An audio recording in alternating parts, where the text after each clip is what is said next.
Welcome to the Kolbecast, episode 245. Thank you for joining us. Sing to me of the man, Muse, the man of twists and turns, driven time and again off course.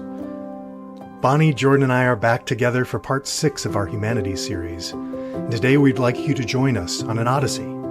Stay with us through the twists and turns of our conversation as we discuss Homer's Odyssey and the story of Odysseus. Our aim is to provide some launching points for discussion or to inspire you to pick up this classic to enjoy for yourself. We hope that you'll enjoy the show.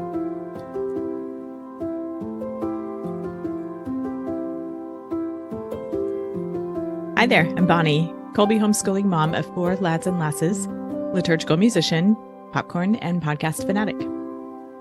And this is Stephen, homeschooling father of 5 and chief homeschooling officer for Kolbe Academy.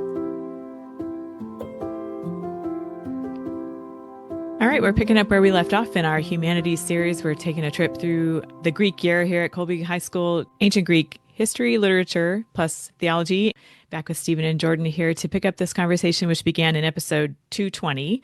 All the episodes that have come previous to this conversation in this series are going to be linked in our show notes. So head there to start if you're just joining us for this conversation. And it's a good point to join the conversation, I think.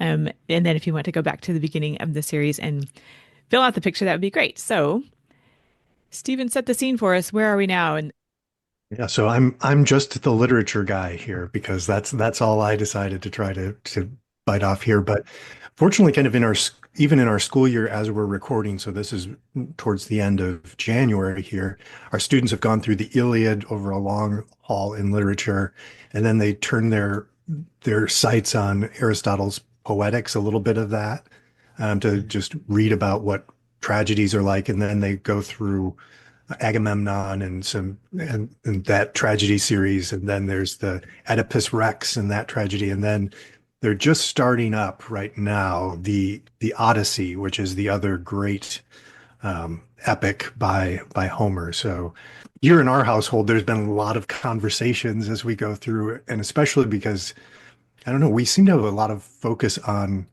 women in these books, I guess maybe it's because my daughter is going through and thinking like, wow, that's awful that they did that to this person, or, Agamemnon, he's such a jerk. He really deserved kind of to get what was coming to him sort of thing. But I'm hoping, at least as my daughter starts reading, that this is a little bit more of a positive for her as far as seeing some women cast in a very positive light, which is probably not the whole by itself, the idea of the Odyssey. It's not like a feminist book from the ancient Greeks or anything like that. But I think this is one that really kind of focuses in on, even though there's monsters and lots of long sailing journeys, but it focuses in on the family. There's lots of examples of family life in that, which is really interesting. Yeah, and I asked my online class of freshmen, so Latin 1, they're primarily freshmen at Kolbe, and they're doing the whole curriculum. So I think I mentioned in a different episode how it's been nice that I have these talking points with them because I'm reading what they're reading for their classes at the same time. And I took a very unofficial poll whether they like the Iliad or the Odyssey better, and it was hands down the Odyssey that they were saying. There is something much lighter about it, even just from the get-go, that isn't so intense. there's something about the Odyssey that is just, is it more approachable, do you think? You said it's lighter in tone, so anything else to kind of, if that's easy to kind of explain? I would say it's more approachable, certainly. I mean, since most of us aren't used to battles, and especially like the Greek battles, and I do think the focus of the Iliad is that sort of martial virtue and kind of the one type of immortality that you can have is the greatness that Achilles in his greatness in the field of battle, where he's going to be remembered as a warrior forever. Or I guess the same would have been true of people like Heracles, or, some of the Greek, who we consider to be the Greek gods or heroes. And, as Jordan probably was going through some of those Plutarch's lives and things, it seems like they're probably real men whose exploits have been magnified and stories have been told and retold. And so the Odyssey is both, I think, focused more on the domestic, but it's also really broken down neatly into like, hey, here's the modern thing with life going on in the family. Then you get the tales of monsters and traveling about. And I think the pacing and it's kind of all goes together, but there's nice little segments that get broken up too. So I think it's easier to see what's going on to a certain extent than the Iliad. Yeah, and it's not absent of violence, certainly, but it's maybe that giant sweeping violence that runs through the Iliad. Because with that, always in the second year, so the students, they're still reading Latin, um, second year Latin that they take when we get to the Roman year. And they don't escape violence yet because we are working up to read Caesar in Latin, and that's pretty much the traditional progression through Latin is you work your way up so that you can read Caesar. Well, when you're reading Caesar, you're just reading about a war in Gaul again. And I remember, I've heard it from different students, but also Hope on the podcast used to talk about all the violence and what's the point of reading all of this stuff. Absolutely. And that's where we are now. I have a 10th grader. I've heard a little bit of that firsthand. Like, yeah, But it really pays off when you stick with it because then and again you can see the huge difference between the post-Christ time and what people are writing about or how they treat violence and coming up with this really method that is unique to Christianity, which is allegory, the idea that you can allegorize, especially the Old Testament, which is what reading the Old Testament in light of the New. And I think there's a way to read all literature sort of that way, allegorically in a sense, but especially with the Old Testament. So when I've mentioned before that I was at a conference where somebody asked what's the role of the Bible in reading all the classics, the pagan classics. And the speaker didn't give a very good answer. He just said, we simply don't know what to do with the violence of the Old Testament is what he was talking about. Well, the fathers did, the ones who had inherited and their whole education was bent upon these texts that we're reading still with our students now. And there was, so I don't want to be mistaken or somebody to mistake what I'm saying. The Greeks certainly had allegory as well, but there was kind of a difference in that theirs wasn't really rooted in history. It was more rooted in like philosophical, like this is true, this represents virtue, this represents whatever their ideals were. But it wasn't rooted in like a true account. Whereas the unique mark of Christianity was they would look at these events and say, this really happened. And that's the foundation to build the allegory on top of. And so I think probably Greeks reading Homer weren't reading him in that way at all. It was more for their patriotism and ethnic pride and cultural pride and things like that. That it's just amazing that extends all the way down to us. But I'm not Greek, so I don't relate to it in that same way. And so I think maybe a lot of readers are sometimes looking for how do we relate to this? It seems bad that they killed this guy for no reason or these people. And that's a challenge for students. Well, you were saying that one of the things that jumped out of this time through the Odyssey, I was reading a different translator, the Robert Fagles instead of the typical one that we use at Kolbe. We had both, and I had to keep telling myself, as much of a great work this is, it's not the Bible, it's not inspired work, so I can't. I mean, I should pay attention to what's actually being said, but I shouldn't treat it as if.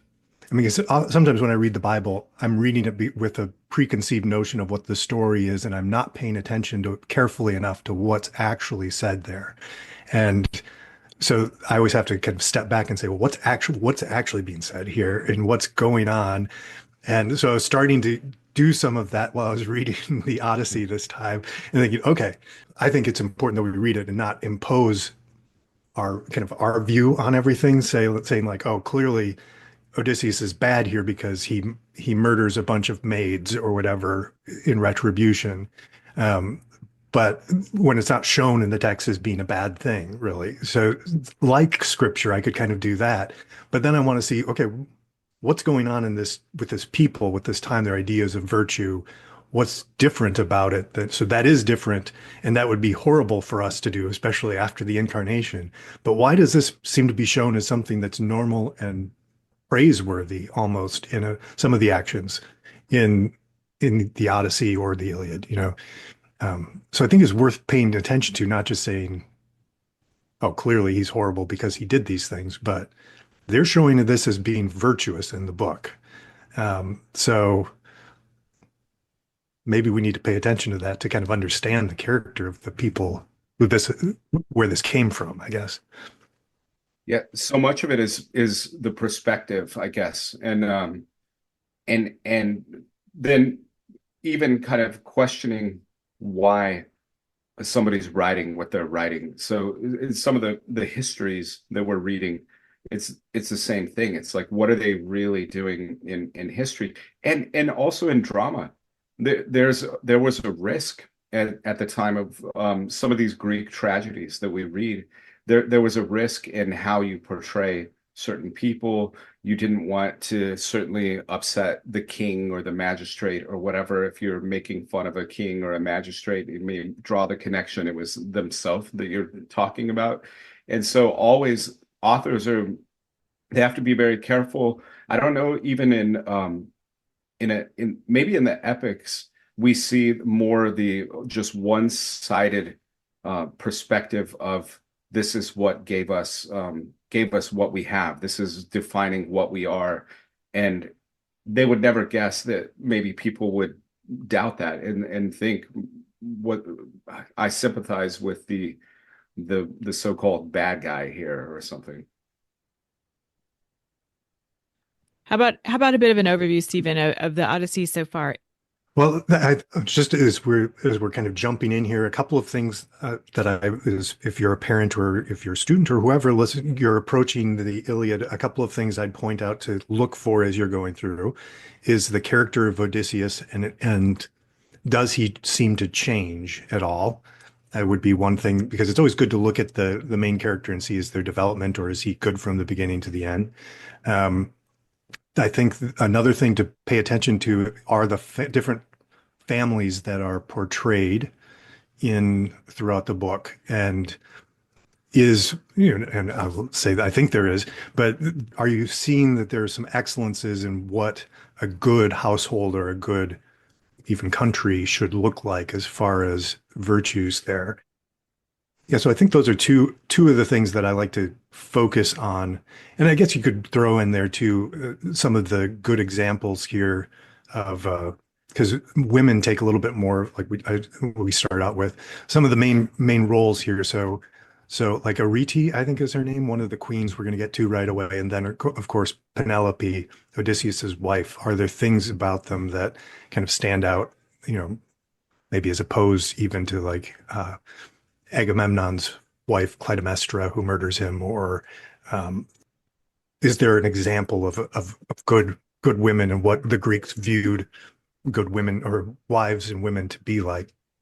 But again, so with that in mind, just kind of a brief overview. This isn't the brief overview. I'm not going to read the whole thing, but in Homer, you always, I think, want to start out with that opening. What are they opening the entire poem with? And because you have sing goddess the anger of Peleus' son Achilles, and it's like, okay, this is about the anger of Peleus' son Achilles, and how is that going to play out? The Odyssey starts with, in my translation, it starts, sing to me of the man, muse, the man of twists and turns, driven time and again off course. Once he had plundered the hallowed heights of Troy. Many cities of men he saw and learned their minds. Many pains he suffered, heart sick on the open sea, fighting to save his life and bring his comrades home. but he could not save them from disaster, hard as he strove.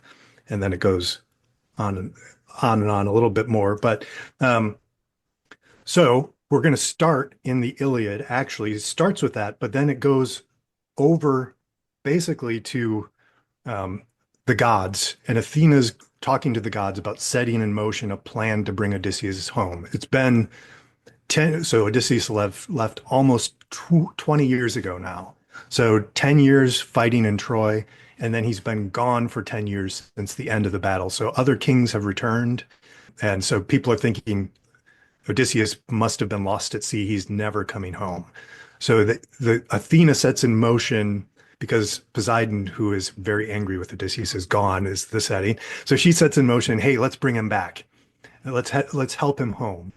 And then from there, it jumps back to kind of the present days, 20 years after Odysseus left, to his home, where there's suitors in Odysseus's home trying to marry his lovely wife, Penelope, and his son, Telemachus, who was just a baby when he left for Troy, is now a young man. And these suitors are every day in his home, eating his food, drinking wine, treating the servants badly. And they're trying to get Penelope to just marry one of them so that they can have this lovely wife, of course, but all of her things. And in fact, they're plotting to kill Telemachus, Odysseus's son, as well, because then they can have it all. So that's kind of the setting that they open up to. And there's this interesting division. Maybe this happens all the time in Greek epics, but there's these books of four books kind of in each little setting, and then it shifts in the Odyssey, which I find very lovely. So books 1 through 4, it's Telemachus then going off to Nestor from the Iliad to go see, do you know anything about where my father is? Have you heard anything? And from there, they go on to Menelaus and Helen, who again were part of the Iliad, and hearing what they've heard. And nobody's heard recent word of Odysseus. So there's some things going on there. You kind of get this tale of him looking for his father and being admired by these great Greek heroes, basically, and being showered with gifts. And then there's some important prophecies that come up that give us some hope that maybe Odysseus is close to home. So that's kind of the first 4. There's 24 books total, so I won't spend too much time on any of these. But then we switch and we kind of skip to the present day where Odysseus is then, and he's been held. We always make jokes about this, but he's been held captive by the nymph Calypso for 9 years. And finally, the gods send somebody down and say, you have to let him go. So put him on a raft and send him off. And he's going to go to Phaeacia, this country, which is, there's a king and queen here, King Alcinous and Queen Arete, I think. Pronunciations are bad for me with these, but we'll just go with that. And I think this to me is actually kind of one of the turning points. So they make it very clear that Odysseus is weeping on the shore. He wants to go home when he's on the island of Calypso. But this land that he comes to has this very just, good king and a very prudent, just wife as part of the family. And he originally kind of is introduced to them through their daughter, who is off at the beach, and he's kind of put on shore and he's brought in, but he's treated very well. So they treat the guests, the visitors very well. They treat him nobly, and are taking care of him. But I think this is kind of the turning point where we see he's got a very good example of how things should work. But then after that, they're going to ask him to tell his tales of woe. He keeps crying whenever they mention the war at Troy and all the things going on, and so he has to cover his head and he's weeping. But so eventually, he's in the books 9 through 12. He's going to tell his big journey. So that's the first part. Jordan, what is your daughter thinking so far? I know she is one of those who likes it much more because it's relatable. We're not too far into it, but the beginning, the opening, I guess those first 4 books, they kind of keep you hooked. because you're really wondering. It's less of a slug to get through it. I think that she was very curious to find out what happened. Where is he? And they give you little hints along the way, or that they meet somebody who says we saw him, but it was 10 years ago, whatever. And there's that situation, but also with the suitors, you want some kind of justice, knowing that he's alive. You're hoping that that they'll get what they deserve. You want him to return and get his place back in his house. And so with those devices in the story, which it feels very different than the Iliad, and I really noticed it with her. I think she latched onto it more quickly, and that's even why I asked the students that I teach, because I wanted to see if it was just her or what. But also the boys, quite a few of the boys said that they were liking it more. I think the next part kind of really shows. I'm curious, at least, as the readers will go through, whether they think Odysseus changes as he's telling his own story. So it's from his perspective, but he goes through these series of things once they leave Troy. So, like right now, where we left off, Odysseus is yearning to go home, to see his wife, to see his son, to return to Ithaca. But it seems like when they left Troy, that wasn't necessarily the top of mind for them. So the first thing they do is they go to the Sycones. Again, I'm not sure if that's how it's pronounced exactly, but the stronghold, and they attack people and take loot and plunder. But they're kind of greedy and they linger, and so they get in backups and they come and drive off, kill many of his men and drive them off to sea. So it's like there's this, like, no, we're just going to take stuff and get plunder and kind of have a good time on our way home, is kind of the feeling I get when I start off reading this. But from there, they stop by this. So it goes pretty quickly. They stop by these people called the Lotus Eaters. And these people just lounge around all day eating this lotus fruit and never really doing anything. So again, you're looking at, okay, what are these people like? So the last people were kind of defending their home, but they still seem pretty violent. Um, but these people are just layabouts, and the danger is that his men are going to start eating the fruit and not want to go home. So they kind of pull themselves away from the Lotus Eaters. And then they go to the story, which is probably the most famous, with the Cyclopses. And I remember the first time reading it, I was thinking, oh, Cyclops, one eye, but Jordan in his Greek knowledge, we know it's not, they're not that would be like uniclops or something. These are like circle eyes, something like that. But they don't.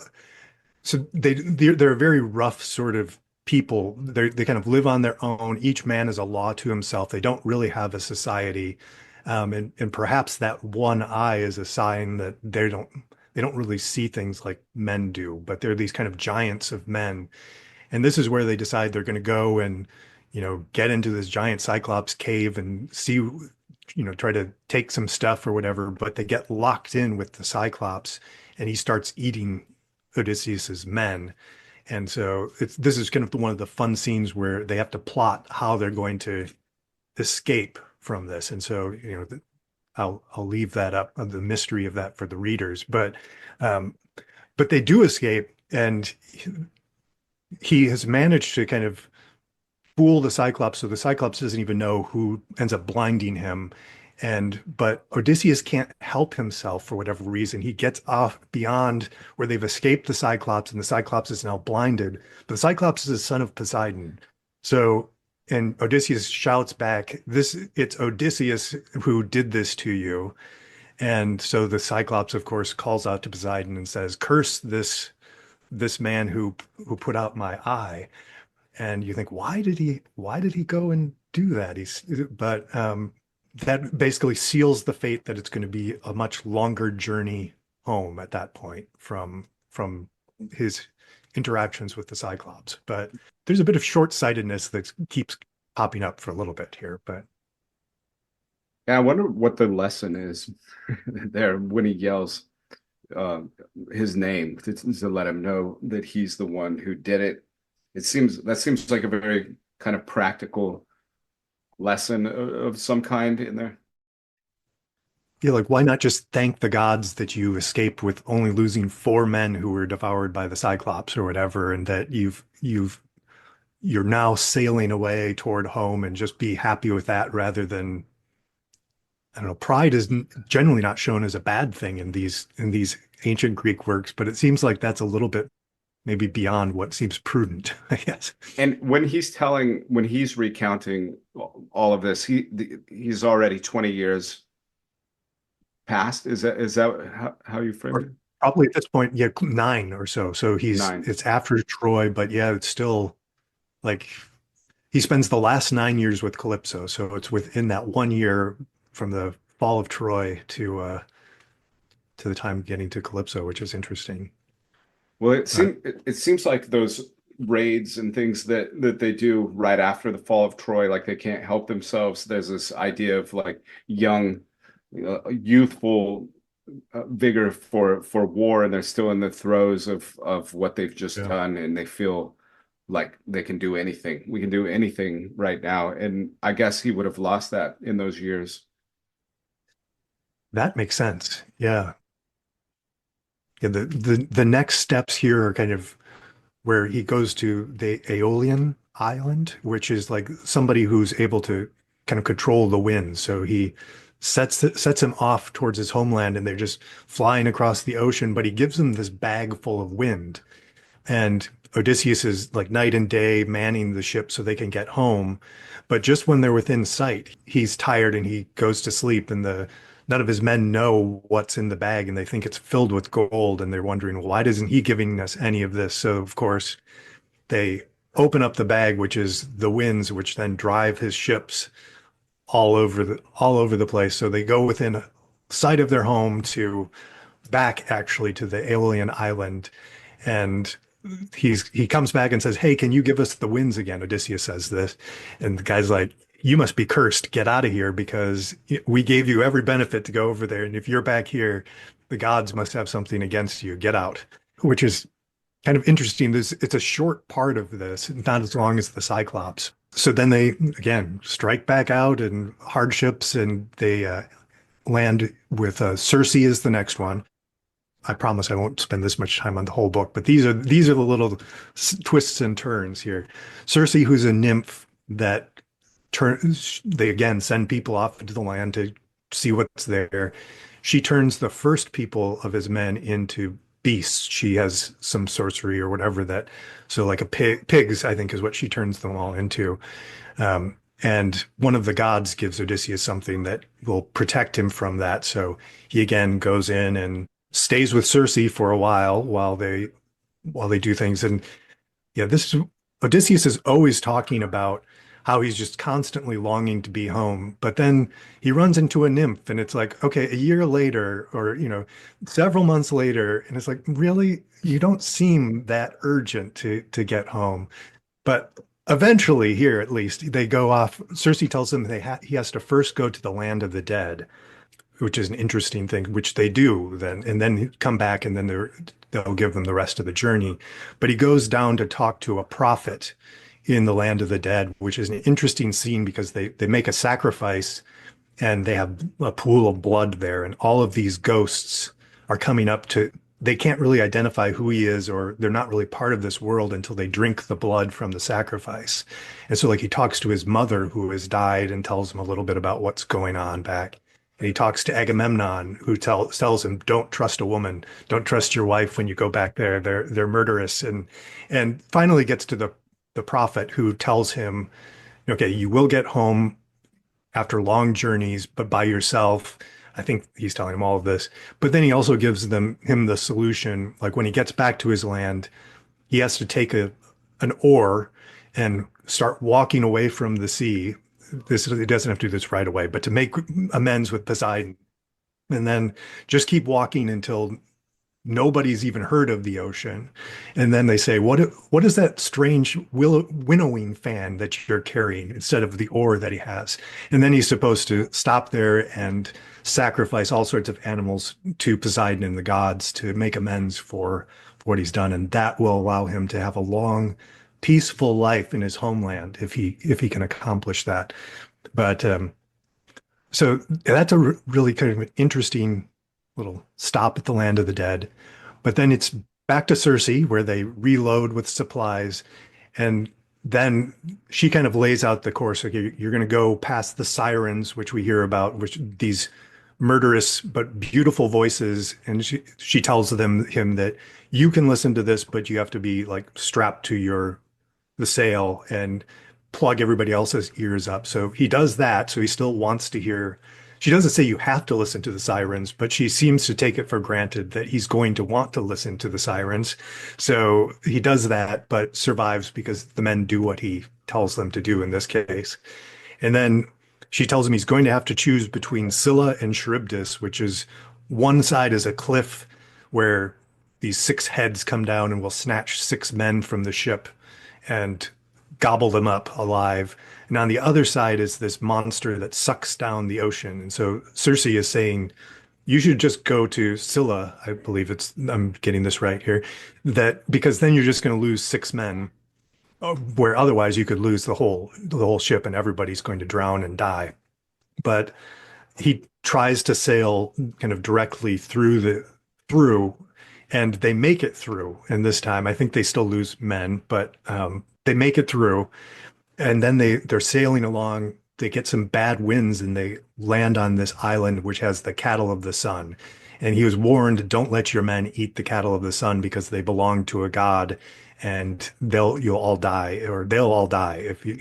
So, of course, they land on the island with the cattle of the sun. They're stranded there, and he keeps telling them, "Don't eat the cattle of the sun. Don't eat the cattle of the sun." But eventually, they do, and then as soon as they start sailing away, their ship is destroyed, and everybody else on the crew is killed except Odysseus, who then lands on the island of Calypso. And again, there's nothing in his story that says like, yeah, it was pretty fun for a few years, but then I kind of got tired of it and decided to go home. He presents it all as he just wanted to keep going home, but he does end up being there for 9 years. And he says she wanted me to be her husband. He even tells his wife this when he gets back. But she wanted to make me an immortal, but never once did I ever turn my gaze from home at that point. I'm not sure I believe him, but that's his story, at least. I'm thinking about the men on his ship. Oh, Yeah, I'm thinking about why he would not become an immortal. hmm. yeah, yeah. I guess there might be something to him. So as much as I like to give him a hard time about how reluctant he is, maybe he's just starting to see, really what I want is, my see my father, who's still alive, my wife, my son, and finally make it back home after all this time. I was just gonna ask more about the visit to the land of the dead and all of that. You said it's kind of out of nowhere, but is there a transformation with him after he comes out? I think there's a clarity that's provided there, and probably that is a significant point where he sees his mother, and basically she just tells him, when you left, I just basically died of sorrow for you being gone. So yes, your father is still alive, and there are things going on, and I think Agamemnon seems to put a little bit of concern about, can I trust my wife when I get back, sort of thing. So a question there, maybe some wondering about what's going on. Um, and then that prophecy, I think, which is why he goes there initially, to know that there is an end to this, I guess, if he wants it, at least, that he can go back and make these sacrifices, do these things, and he will have a long, happy life in his homeland then. So maybe that provides him the hope or the certainty that this is actually, I'm not going to despair. It's in the cards, and I can get there if I just do these things. That's a good point. Yeah. Yeah, the connection between life and death, it's always an interesting thing, especially when the dead are portrayed as alive. And I guess in Greek literature, the separation between the two, life at times seems to be really cheap in a way. And even with the huge sacrifices being made, just sacrificing all these animals.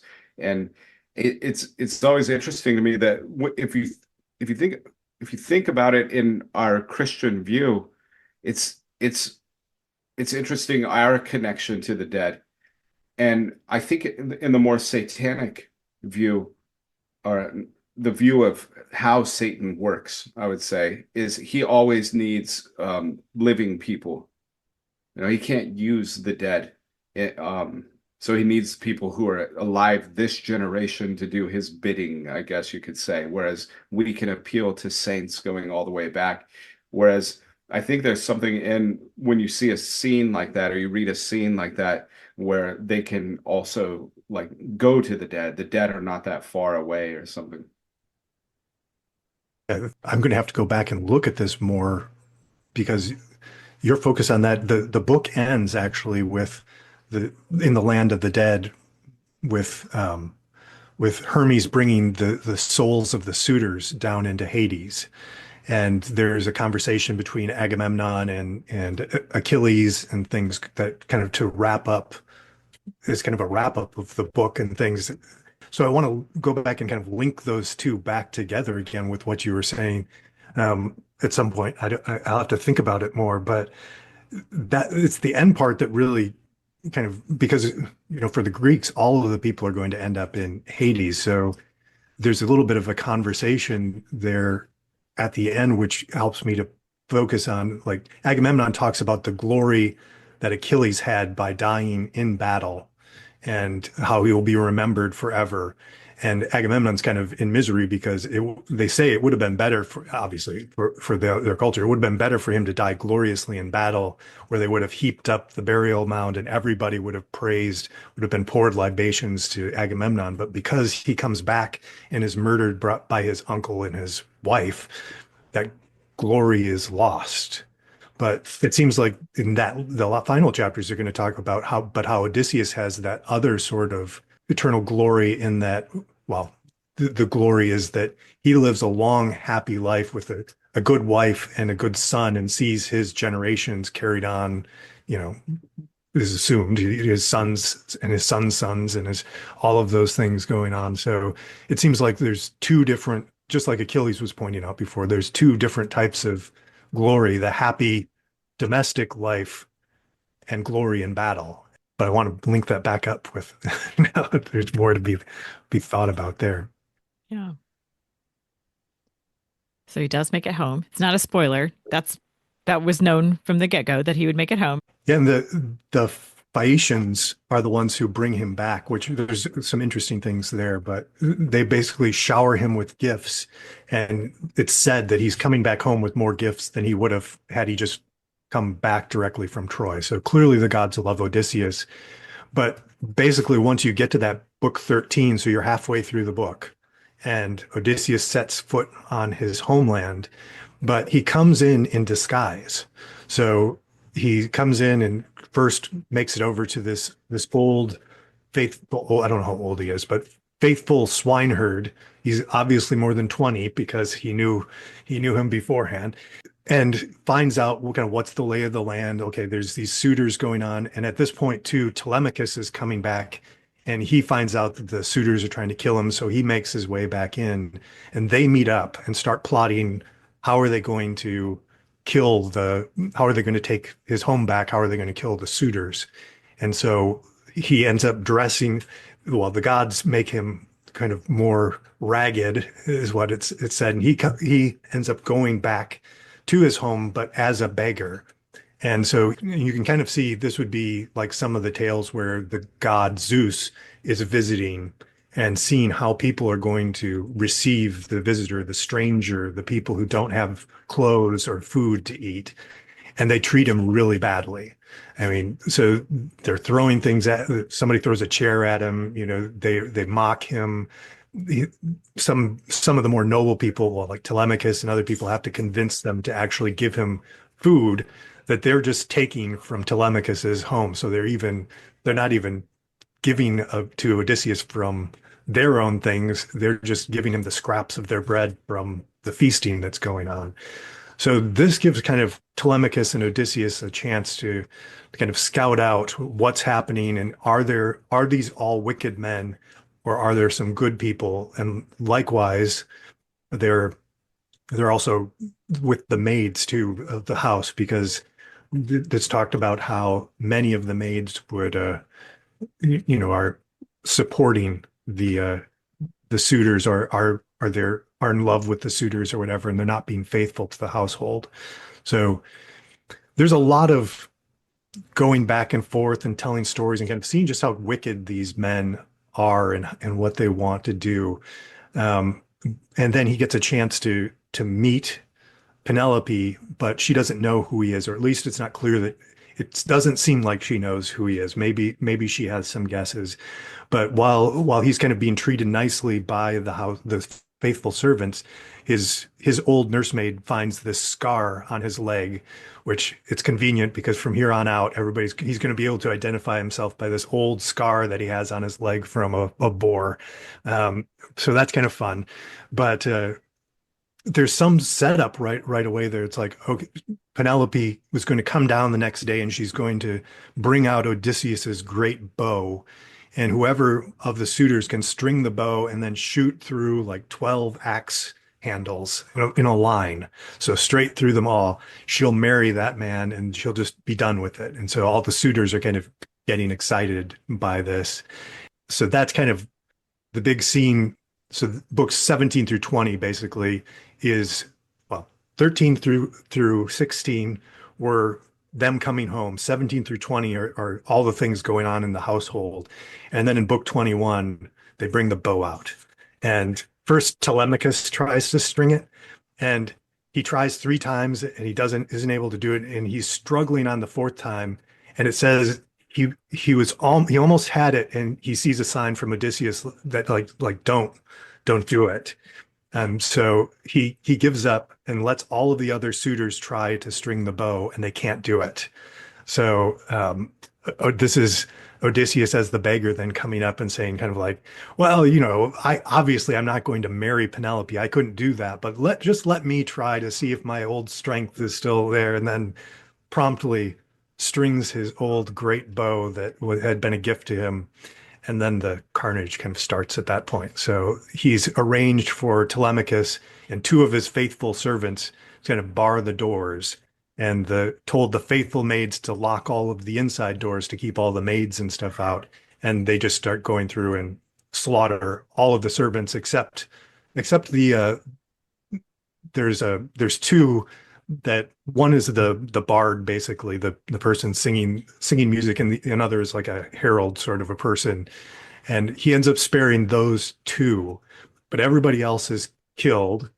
And then this is another scene which our nice Catholic feelings don't stand out very strong. They then go and pull out all of the maids who hadn't been faithful and bring them outside the house. Well, first they make them clean up all of the house, clean out the blood, shovel everything out, drag the bodies out back, and then they kill all of those maids, kind of just right at once. And then Odysseus comes out and he's going to use sulfur and brimstone. He's going to further cleanse the house. And then they kind of reveal to Penelope, who comes down to see whether this is actually Odysseus or not. And she's very careful. So she's done things like the first 3 years she was alone, she would weave every night, saying that she was weaving the shroud for Laertes, and that once that was done, she would make her decision. But every night she would go and unravel the weave. So she's very careful that way, and she's very careful to kind of keep this balance all along. But when she comes to Odysseus, she kind of, whether she's just trying to feel him out or trying to see what his character is after all these years, I'm not exactly sure. I'll have to go back and do that. But she kind of puts a trick, just like Odysseus is always lying to people, always telling stories.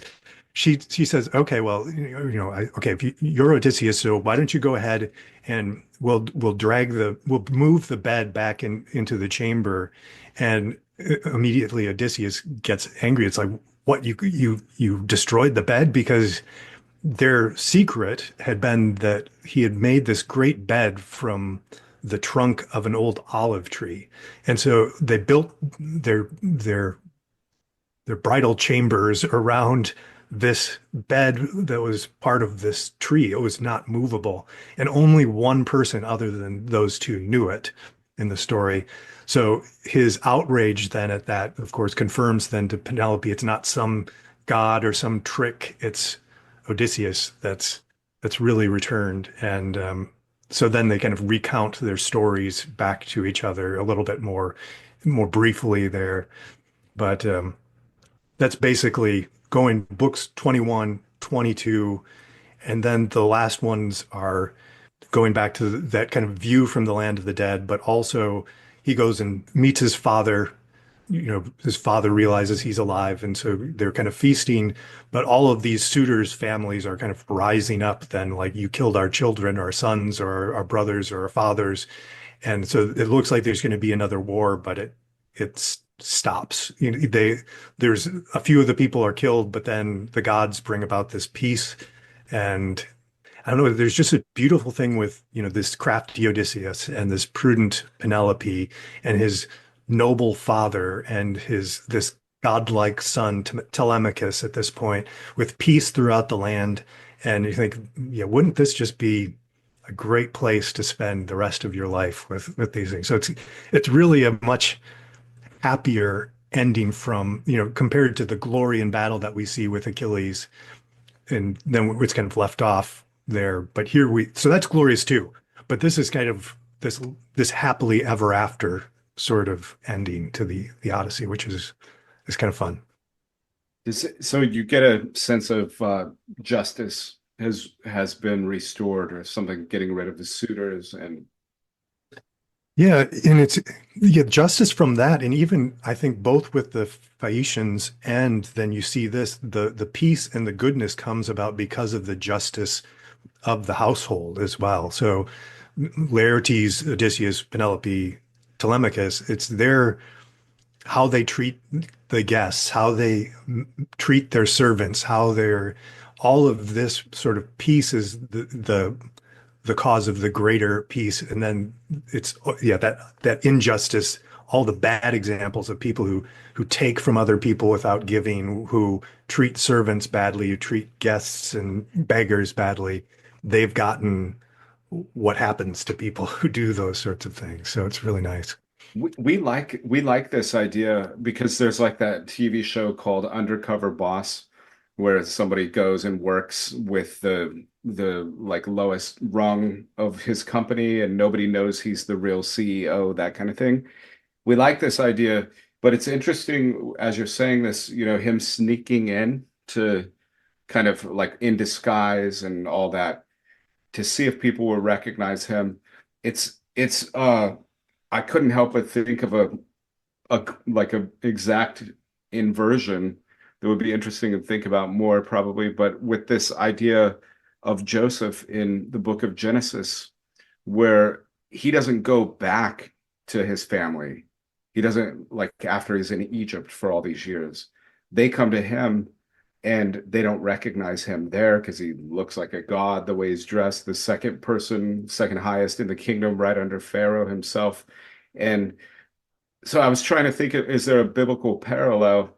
I don't know, maybe there would be, but even with the coming of Christ, there was supposed to be all these signs, and sort of like those who have eyes to see will see, maybe somewhere in there. But certainly with that Joseph story, it seems very interesting to me that it's not him returning after conquering Egypt by himself or something. He doesn't go back and go in as a servant. It's the exact opposite. In fact, he treats his brothers roughly, and he tricks them, and he makes them go through some things to come back to him. And so anyway, there must be Yeah. something there. Yes, it is kind of interesting to see that the testing of character that happens in both of the stories. But yeah, like you're saying, it's there's a bit of that inversion where one is I'm in a position of power, you did wrong things, and now I'm going to test to see if your character has changed or whether where those lines are. And here it's more he's coming in disguised, but kind of testing both kind of to see who's does he have allies still in his home, but also to plot there. Well, I guess maybe if he would have come in and different story, I guess, and all of them turned out, oh, these aren't bad guys. They're just, but then maybe it might have been different, but they were all bad guys. So it's a justice at that point. Yeah. As you were walking through when Odysseus returns and Telemachus returns, also, I was wondering about that scene where they are reunited, and then also thinking back to our earlier conversations when we were discussing the Iliad and the discussions of the father-son when the young sons didn't recognize their fathers when they were dressed for battle, and now that just came to mind as thinking about the reunion between Odysseus and Telemachus. What do y'all think about Should have that? paid more attention to that. I think that I'm sure it happens at the swineherd's home, which is where Odysseus kind of comes to right away. But that's another thing that probably I need to go back and reread that scene to remember how he reveals himself to his son. Yeah, And how would I, how Odysseus would recognize Telemachus? That would what would that be like for him? Because here's this yeah, man, this young man, the child he left behind is 20 years. yeah. Yeah, that's Mm. yeah. I think there's probably it wouldn't surprise me if there was some testing going on there as well, because I don't think he had necessarily revealed. I think he reveals himself to Telemachus, not immediately to the swineherd or whatever. So he's just, again, telling one of his long stories about, oh, I'm from this place, and he's I don't know how many different tales he has of his journeys as that are lies, basically, that he tells people. But I think it's Telemachus that he first reveals himself to. So Well, and Telemachus also seems to have a knack for, because isn't it he at the beginning with when the goddess comes down and he knew he was talking to a goddess, but it doesn't really show it disguised as a man or something like that. But it doesn't really, yeah. he doesn't lead on that he knows. It's just like afterwards he says that was, and I forget which goddess, but he Mm. names who it was. Yeah, Athena, yeah, comes down as this friend mentor, I think is well, at least the name they gave to him in my Odysseus does that at times too. So that's really interesting that they seem to what I guess it's their that intellect that they see beyond what's I mean, maybe not every time, but many times they do. There's your article. You can write a scholarly article on recognition or reunion or something. Put it in the American classical journal or whatever they call it. Would this be a case of the wise as serpents and is it innocent as doves to make a biblical connection? Like Mhm. they are quite their craftiness, at least Odysseus, and to some degree Telemachus, I guess. There's an element of craftiness which serves them well a lot of the time, but not and knowing how and when to deploy that. Here it might be clever as serpents and deadly as leopards or something like that. Or Okay. lions. Yeah.